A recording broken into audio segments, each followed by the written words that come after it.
good afternoon, good evening sa lahat! And anyway, kaalis kami.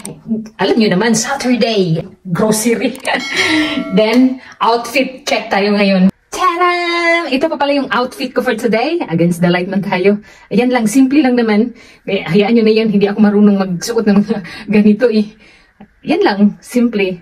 Let's go! Where are we going? Tesco, Trinava? Ano? Kuya Alex, where do you want to go? Trinava? Нет, нет. Sure? Нет? Trinave? You need to ask your daddy. Is it okay for your daddy?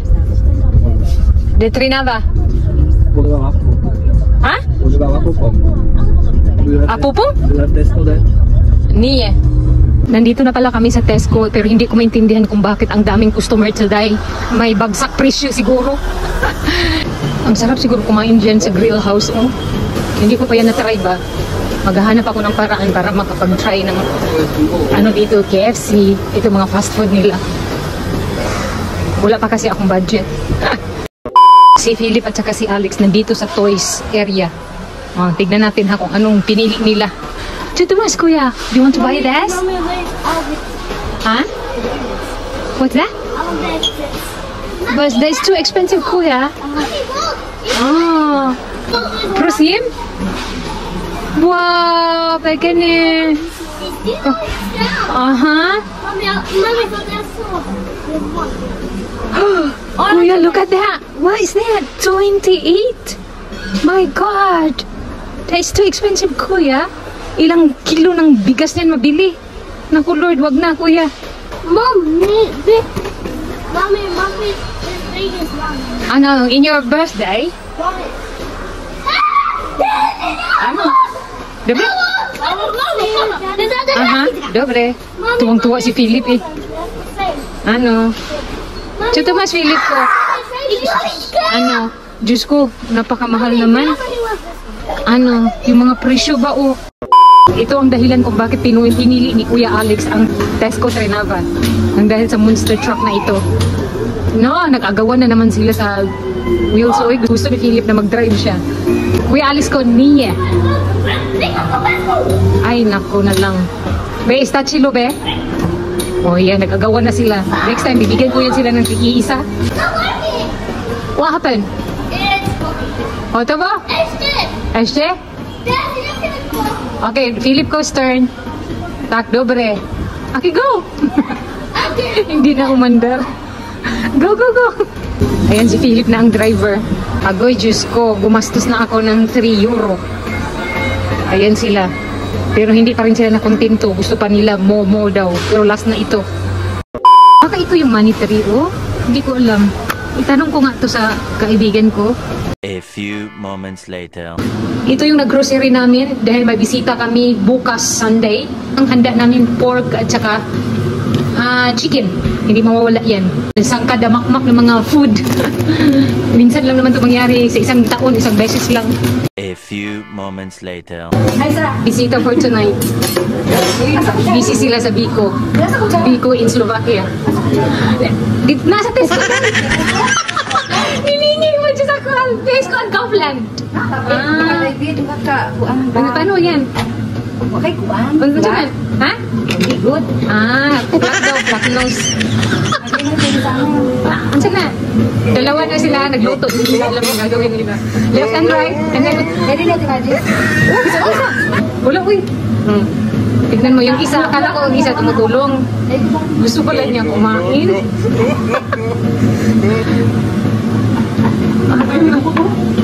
Murag true.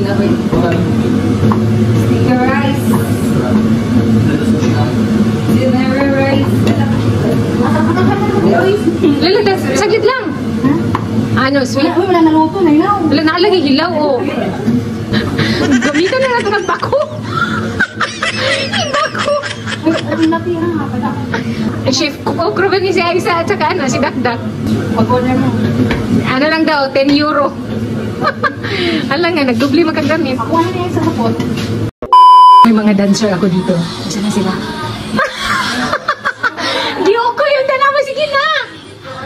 Maklama kay Clara, oy! Na! Dancer for today? Ashe! Diyan eh!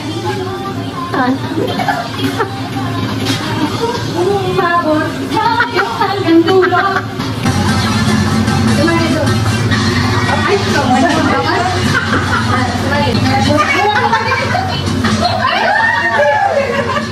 di ba down.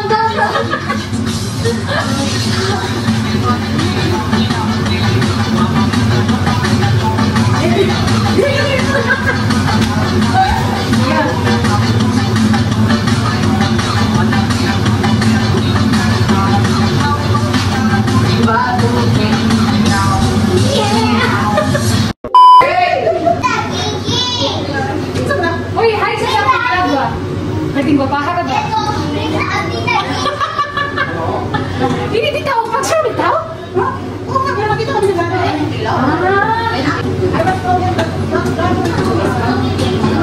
Easy na kami.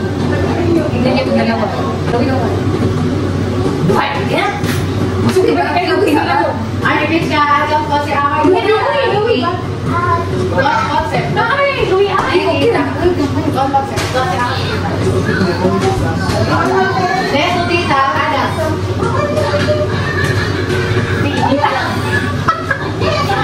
May taga-pilaw. Tita, ano kong karo? Hindi na kong sama na. Ay, hindi ka na. Ay, Zach. Ay, Zach. Yan ang tinibitaw ka? Shoot ka? Nakapit niya ano? Uy, paano naman kanya nakuha na namukaan? Ay, may bakit ko. Hindi, paano ito kanya nakuha niya? Bisita ka na ako din. Sabi niya, are you going to Martes? Sabi ko, yes. Ay, gano'n nang balik ang grade? Galing ka na, itsong galing niya. Bukan mo lang isa ang kabalong English. Ano, ang balik ang grade lang, kabalong English. Lalaki ka kaya?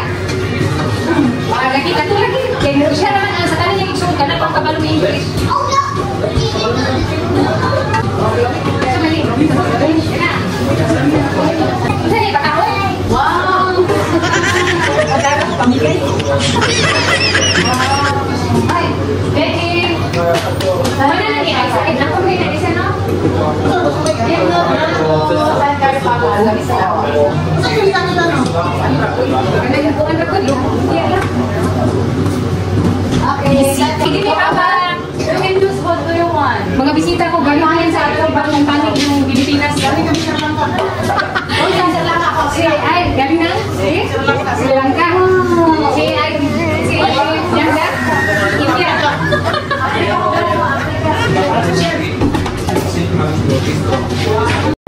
Umuwi na yung mga bisita ko, tapos may mga regalo silang binigay sa akin. Tapos ito yung pang Ging kay Ging Obar.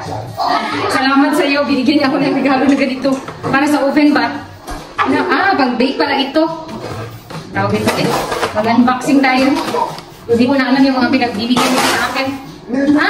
May ganito na ako. Salamat sa Diyos. Last time na pumunta siya dito, sabi ko sa kanya, wala talaga akong mga gamit. Nahawa sila sa akin. Salamat naman sa inyo, mga Filipina friends ko dito sa Slovakia. Pang-bake, pang-luto, whatsoever. At ito naman yung galing kay Aisa. Para ito kay Vladimir. Gift. Ayan. Salamat sa iyo, Aisa. Ayan. Si Vladimir din nakakaalam nito. Mamaya, ibigay ko ito sa kanya. Magugulat talaga siya. Ito naman yung galing kay Dakdak. At iwan ko ba kung galing ito kay Aisa. Kay Aisa at saka kay Dakdak. Iwan ko kung ano nasa loob nito. Ito naman yung binigay nila sa akin. Ano to? Shampoo. Salamat. At saka may isa pa dito last. But not the least. Shower cream. Salamat, Dakdak. At saka kay Aisa, siguro to galing. Basta salamat sa inyo. Pasensya na kayo. Wala kasi ako sa wisyo at wala ako sa sarili ko. Alam niyo naman, may pinagdaanan ako. The next day. Si Philip at saka Alex ko, punta daw kami ng park. Mainit na sa labas. Magdala lang daw sila ng packbag. Nandyan na yung mga tubig at saka monster truck nila. Gana! She said, monster truck! Ano? Monster truck. Yay! Doble. Sige. Pumali. Ako to nga po. Go, Kuya Alex ko. I need to get my shoes. Parang mga estudyante lang si Philip at si Alex eh. 10 o'clock na. Naku, pag uwi namin mamaya, 12 o'clock. Sobrang init. Isipon pa naman to si Philip. Last night, hindi siya nakatulog. Umiiyak siya. Dahil hindi siya makahinga ba. Ako ang natakot kay Philip ba, wala pa naman to siyang break. Baka madiretso, wala, Diyos ko, ang dami pa namang mga aso dito. Sabagay, nakakulong naman. Well, hindi naman pag-alagala ang mga aso dito, inalaga naman nila. Kung mag-alaga ka ng aso, make it sure na ma-provide mo yung mga pangangailangan. Yung mga bahay nila dito sa Slovakia, akala mo may tao yan sa loob pero wala. Nasa work silang lahat. And ngayon nasama, yung iba nakabakasyon. Pumupunta sila ng lugar. Pero part pa rin ng Europe. Katulad yung Croatia, Germany, mga ganun, dumadayo sila. Dito, ang problema dito, walang dagat. Mostly na pinupuntahan nila, Croatia. Yan kasi ang may dagat. Nandito na kami. Asan si Philip at si Alex? Ito mga batang to ba? Mura na sila kurik. Akala mo kung sa amin talaga tong pub na ito eh. Ayan pala silang dalawa oh. Pasensya na kayo, wala kayong makikitang ibang view sa mga vlogs ko. Dahil nandito naman kami sa village nakatira. Wala talagang makikita. Mostly na pinupuntahan namin, ito lang mga park na ito. Style kasi nila dito. Style kasi nila dito. Every village may mga park para sa mga bata ba. Andito may daanan pala yan dyan. Papasok. Kung gusto kong umihi, dyan lang. Pero may mga bahay yan dyan eh. Papasok doon. Yan ang dahilan kung bakit ni-request ni Kuya Alex na pumunta dito. Pozor! Tak, dobre. Nako, masira yan Kuya Alex ba? Makabayad tayo na wala sa oras. Sabagay, ano naman yan? Sulid. Ang pagkalagay nila ba? Kadinang ginto. May hangin kaya hindi masyadong mainit. Kung walang hangin to, ay Diyos ko, parang Pilipinas na rin ito. July at saka August ang pinakamainit. September, simula na yan ng autumn. Pinakamahaba dito ang taglamig. Si Kuya Alex, tinitignan niya yung nagkakap ng grass. Inaantay talaga niya. Naghahanap na sila ng paraan kung anong gagawin nila. Na-board yan sila ba? For sure. Maghabulan sila. May mga tao doon, ang nagmamay-ari siguro yan ng pub ba? May inaayos sila. Yung matandang nagkakat ng grass, siya yung nagmi-maintain dito at saka doon sa kindergarten. Taga dito lang din yan sa village namin nakatira. Kapitbahay ni Bianan. Uuwi na kami, masyadong mainit. What's kay? Kuya Alex ko, Diyos ko. It's dangerous. Delikado pa naman to dito. Maraming sasakyan na dumadaan. Kuya Alex. Murag yun ni correct sa kuya ba? Check. Left and right, kuya. There's a car. Niye. Okay, go. Go, Philip. Ano? Umali. Thank you, Lord. Nandito na kami sa bahay.